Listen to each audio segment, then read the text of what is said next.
বন্ধুরা, সবিতা রান্নাঘরে আজকে রান্না হচ্ছে চিকেন কষা। তো চিকেনটা আগে আমি নুন আর গোলমরিচের পাউডার দিয়ে ভেজে নেব। এখানে দিচ্ছে গোলমরিচ, নুন মাইকা নিচ্ছি। এটা একটু ভেজে নেব। আজকে অন্যরকম করে বানাবো চিকেনটা। তেলটা গরম হয়ে গেছে, চিকেনটা দিয়ে দেবো। এখানে কাঁচা লঙ্কা, আদা, রসুন একসঙ্গে বাইটে নেব।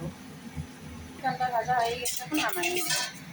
তেলের মধ্যে একটু চিনি দিছি, এখন দেবো গোটা মশলাগুলো,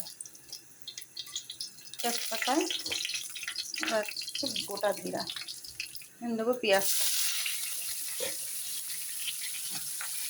এখানে 2 চামচ দই নিয়েছি, টক দই। এখন দেবো এটার মধ্যে সব মশলা, জিরে, লঙ্কার গুঁড়া, এটা হচ্ছে ধনিয়া পাউডার, এটা হচ্ছে জিরা পাউডার, নুন, হলুদ গুঁড়া। এক জায়গায় ফেটে নেব।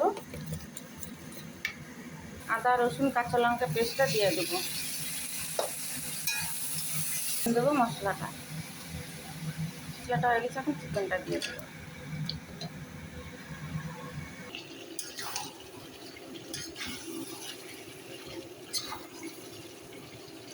চিকেন হয়ে গেছে, এখন দেবো জল, গরম জল, একটু গরম মশলা দেবো। হয়ে গেছে, ঢাকা দেবো, গ্যাস বন্ধ করে দেবো। চিকেনের ঝোলটা দারুণ হয়েছে দেখতে, জানি না খাইতে কেমন স্বাদ হবে। এগুলো রান্না। ভিডিওটা কেমন লাগলো? ভালো লাগলে লাইক করো, ফলো করো। Bye bye.